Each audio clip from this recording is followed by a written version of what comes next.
হয়ে রয়েছে এই মিউজিয়ামটা। আমি ড্রেসটা নিয়ে বসলে তো একদম ধুমক দিয়ে পড়েই যাব। Hello friends, welcome back to our channel নিতাশুর ব্লগ। তো আজকে আমরা আবার চলে এসেছি আগরতলাতে। আর আগরতলাতে এসে আমাদের অনেক দিনের প্ল্যান ছিল যে আমরা 14 দেবতার মন্দিরে আসবো। তো ফাইনালি আজকে চলে এসেছি। আর এখন দাঁড়িয়ে আছি আমরা এখানে যে মন্দিরের ঠিক অপোজিট সাইডে যে মিউজিয়ামটা আছে সেটার মধ্যে, এই যে হাভেলি মিউজিয়াম, যদিও সেটা বন্ধই থাকে। তো এখন ভাবলাম এটার মধ্যে যে চারপাশটা আছে না সেটা একটু ঘুরে দেখি। হ্যাঁ, তো আমরা ঘুরবো, যখন ঘুরবো তোমাদেরকেও দেখিয়ে দেবো। আর আজকের সবথেকে ইম্পর্টেন্ট কথা হলো আজকের ওয়েদারটা জাস্ট অসম। মানে একটুকু রৌদ্র তো নেই, আর এত ঠান্ডা ঠান্ডা একটা বাতাস। যদিও আমার শরীরটা বেশি একটা ভালো না, তারপরেও বেশ মজা লাগছে। তো চলো, এখানে বেশি একটা কিছু নেই। তো সামনে দেখলাম একটা দিঘি আছে, তো সেটাই তোমাদেরকে আগে দেখিয়ে দিই, তারপর চলে যাব আমরা মেইন মন্দিরে। তো চলো চালিয়ে। এই গাছগুলো আমার ভীষণ প্রিয়, আমার তো ইচ্ছা করে বাড়িতে নিয়ে লাগিয়ে দেব। আমার খুব ইচ্ছে, কিন্তু ওইগুলো গাছের চারাগুলো পাওয়া যায় না। পাওয়া যায়, খোঁজ করলে হয়তো পাওয়া যাবে। এত সুন্দর মিউজিয়াম, কিন্তু কেন যে বন্ধ সেটাই জানি না। এই যে ভুতুড়ি হাভেলি হয়ে রয়েছে এই মিউজিয়ামটা। হ্যাঁ, এখানে রাস্তাগুলো খুব সুন্দর। এখন থেকে এখানে ফটোশুট করতে হবে।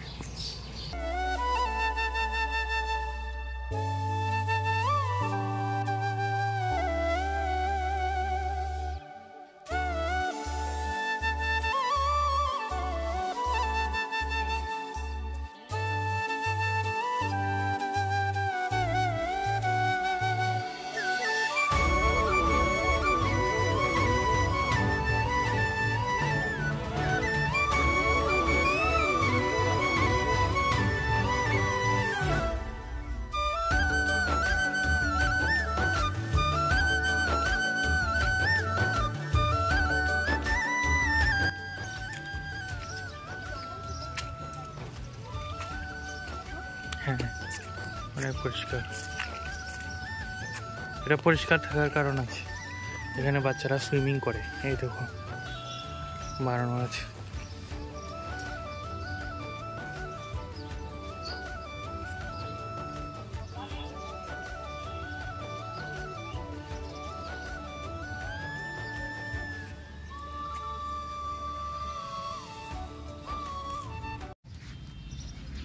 চলো চলো, খুব মজা লাগছে না? ওয়েদারের কারণে সবথেকে বেশি মজা লাগছে। হ্যাঁ, এটা ঠিক বলেছো। আর এখানে যা যা ছিল অ্যাকচুয়ালি সব ভাঙাই। দেখো, এই দুটোই ছিল, বাট এটাতে আমি বসতে পারবো না, প্রচন্ড স্লিপ কাটছে এটাতে বসলে। আমি ড্রেসটা নিয়ে বসলে তো একদম ধুমক দিয়ে পড়েই যাব। তো এদিকটা তো তোমাদেরকে দেখিয়ে দিলাম। তো এখন শুনছি, বলতে বুঝতে পারছি যে মন্দিরে পূজা হচ্ছে বোধহয়, কারণ ঢাকঢোল বাজছে। ঢাকঢোল বাজছে। তো চলো শুধু আমরা মন্দিরেই চলে যাই আগে। তো গিয়ে দেখি আদৌ এখানে পুজো হচ্ছে না কিসের জন্য ঢাকঢোল বাজছে সেটাই বুঝতে পারছি না। আমরা প্রথমবার এসেছি, ঢাকঢোল শুনে মনে করছি পূজা হচ্ছে। তো চলো দেখি গিয়ে কি হয়।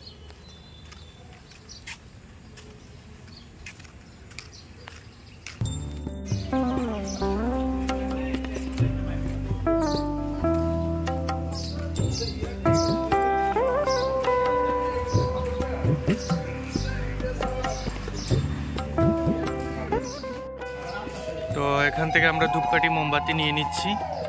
তো যেহেতু অনেক দূর জার্নি করে এসেছি, তো ঠাকুরকে আর এখানে ভোগ দেবো না, ধূপকাঠি মোমবাতি জ্বালিয়ে দেবো। এইগুলো এদিকে দেখো অনেকগুলো দোকান আছে।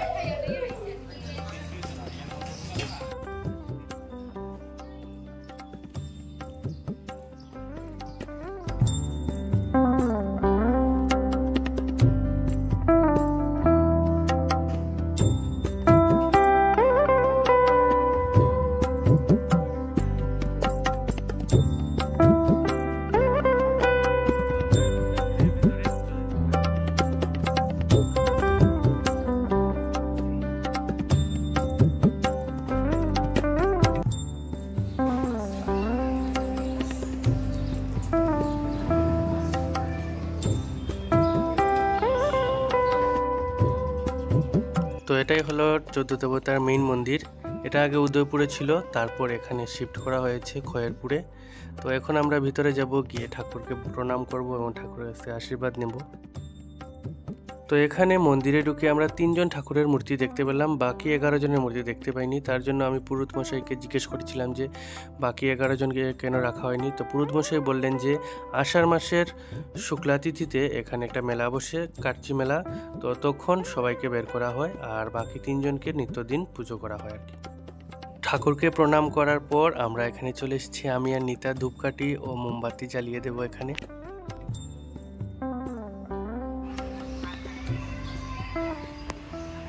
তো এই যে গাছটা দেখছো তোমরা, এখানে শুনেছি এক শ্বাসে যদি কেউ এটা এখানে বেঁধে দেয় আর বেঁধে দিয়ে কিছু উইশ করে, বলতে ঠাকুরের কাছে কিছু চায়, তাহলে নাকি ওর ইচ্ছাটা পূরণ হয়।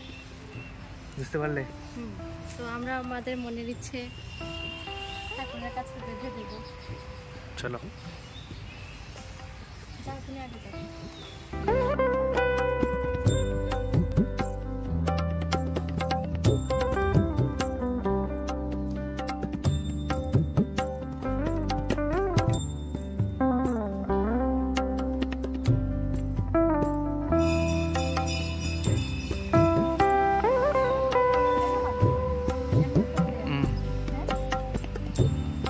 এক শ্বাসে।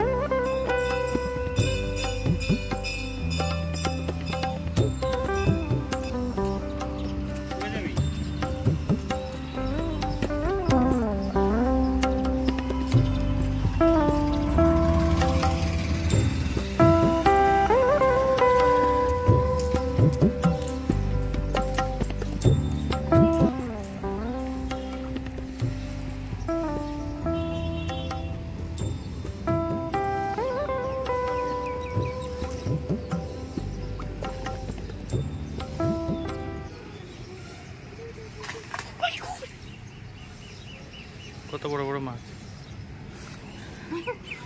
এই দেখো ছোট ছোট বাচ্চা মাছের। এখানে আসো, এই দেখো কত বড় মাছ। মাছে এমন ঝটকা মেরেছে, আমি ওইদিকে তাকিয়েছিলাম আর ওইখান থেকে এত জোরে ঝটকা মেরেছে, আমি ভয় পেয়ে গেছি। হাত দিয়ে দেখিয়ে দাও কত বড় মাছ হবে। এত বড় বড় প্রত্যেকটা। হ্যাঁ হ্যাঁ হ্যাঁ, আর মোটা তো এরকম হবে, এরকম হবে।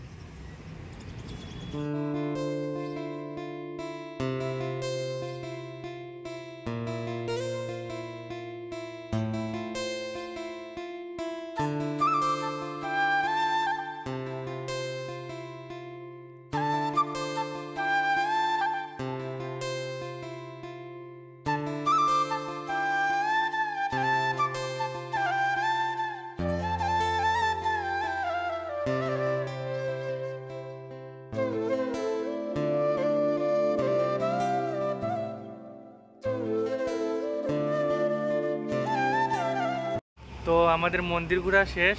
আর বলেছিলাম আগে যে মানে ওয়েদারটা ভালো, কিন্তু এখন থেকে চলে এসেছে বৃষ্টি, হ্যাঁ। একদম গুড়ি গুড়ি বৃষ্টি পড়ছে। এই দেখো আকাশের অবস্থা, হ্যাঁ, মেঘ হয়ে গেছে আকাশে। তো এখন আমাদের আছে কিছু কাজ, তো সেই কাজগুলো আগে মেটাবো। আর মেটানোর পর কি করবে? মেটানোর পর দেখা যাক, যদি অন্য কোনো জায়গায় ঘুরতে যাওয়া যায় তাহলে তোমরা নেক্সট ভিডিওতে ওই ব্লগটা দেখতে পাবে। হ্যাঁ, আর আজকের ব্লগটা কেমন লেগেছে সেটাও কমেন্টে জানিও। তো আজকের জন্য টাটা।